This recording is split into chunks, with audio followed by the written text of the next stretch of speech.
Live well now with Dr. Lauren. Hi, my name is Dr. Lauren Powell. I am a board-certified family medicine physician, which means that I take care of people at all spectrums of life. I'm trained to take care of newborns all the way up to, I think my oldest patient is 103 years old. So I'm happy to be with you today. I wanted to share with you a little bit about my journey. Like I said, I'm a family medicine physician. I did some training, my residency in Daytona Beach, Florida. And it was a part of my routine that as soon as I finished my 24, 36-hour call, I would call my dad, and he would be the person I would talk to while I was driving home. He would be the person that kept me awake. He would be the person who would be asking me questions. I'd get to tell him about all the interesting patients that I got to take care of and team members that I collaborated with. And one particular Saturday when I was talking to him, I noticed that his speech was very slurred. I noticed that it was very hard to understand what he was saying. I noticed he just wasn't engaging with me in the way that he normally would. I recognized at that point that my father was having a stroke. I was in Florida. My family was in Michigan. My family owns dry cleaners. It's our family business that we've been in for over 40 years. And so my dad was out and about doing deliveries. And I told my dad, you have to pull over and you have to get to the hospital right away. He, of course, if anybody knows him, he wanted to keep working. He wanted to do the thing that he felt like he was supposed to be doing at the time. But understanding, the pathology of a stroke and what could happen, I told him, stop at the gas station, get an aspirin, go to the hospital, or I'm going to have to call 911. So he did that. I called my mom. She met him at the hospital. And at that time, my father was found to have extremely high blood pressure. His cholesterol was so high, like they couldn't even get a number. It just read high. And then he was diagnosed with diabetes.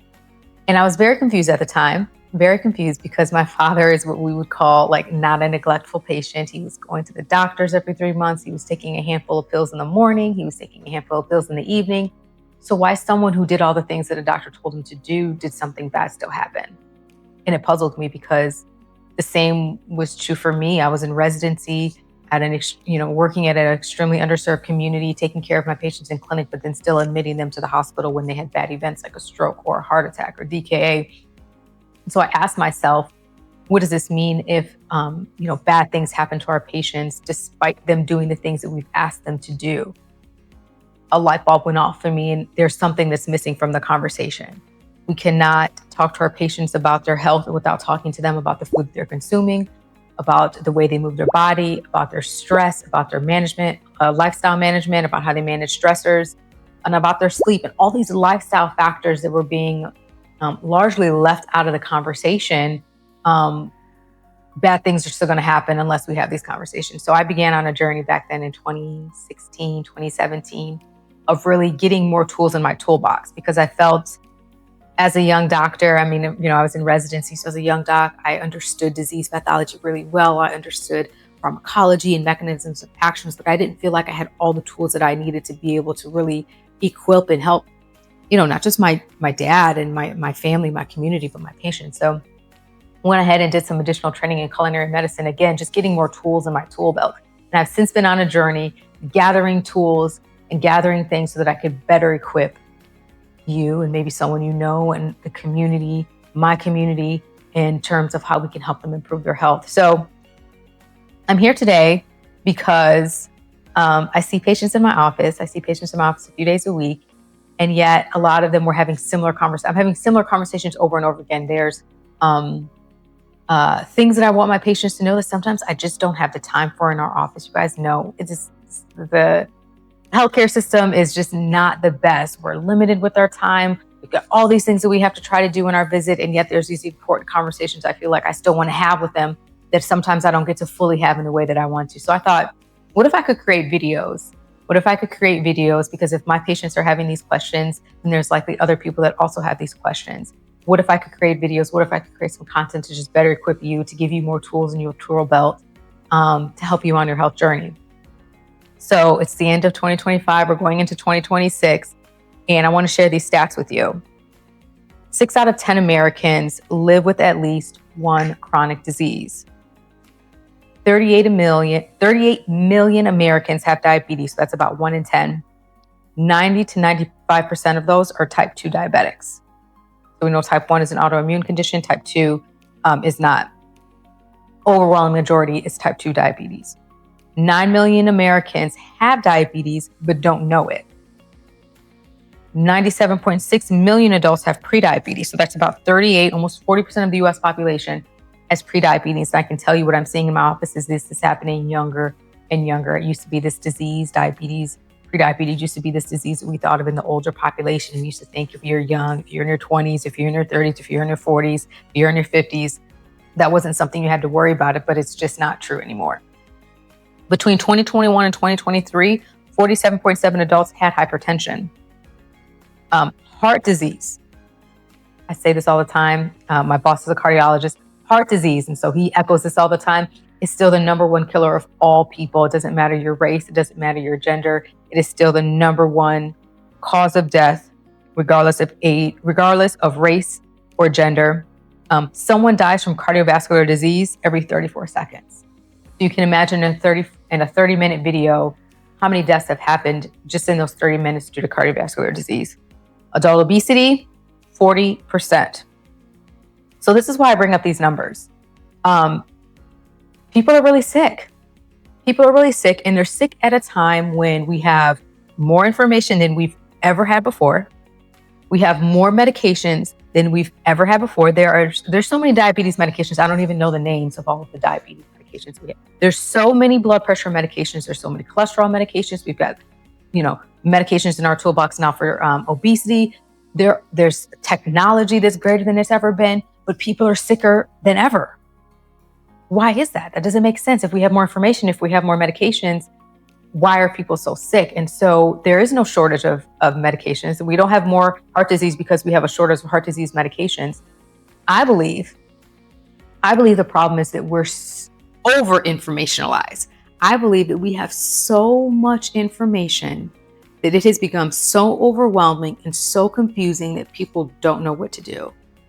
There's a health trend here today that's gone next week. There's influencers, people sharing information that can be really confusing.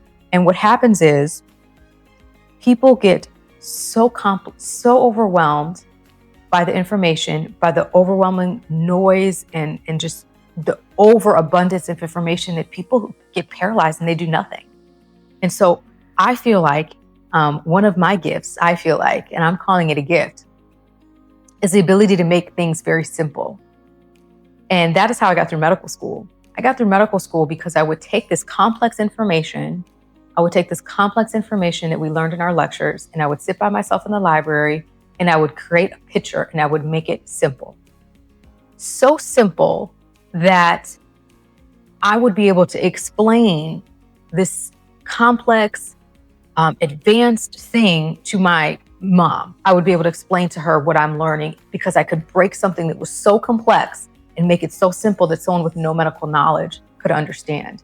And so my goal here for you is to create and to give you such simple, easy to understand information that you can't just do it yourself, but you can implement it and share it with other people. Because if you're healthy and if you're living better, then that means your children, your spouse, and the people, everyone, your friends, your community, and everyone that you're connected with are living better too. And then their friends and their spouse and their community, becomes this domino ripple effect. I had a patient the other day tell me that he started drinking beet juice for his high blood pressure. He still continued to take his high blood pressure medicine, but he said, I want to incorporate some other things. So we started drinking beet juice, which also has helped his blood pressure. He then told his coworker where he works about this beet juice. So now they're drinking beet juice. And then he shared it with his church. And so it's become this domino effect of everyone he knows and is connected with who has high blood pressure is also drinking beet juice. And so that's what I want to do for you, is I want to help give you some tools in your tool belt that you can then share with other people that can be in their tool belt. And then we create this ripple effect of everybody moving in the direction of better health. That's simple.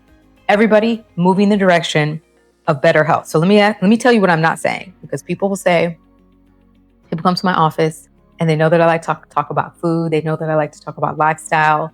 And so they say, well, I'm not taking any medication. And I can tell you that there is a place for medication. Your doctors are trying to do their best, and your doctors want to work with you as partners in your health.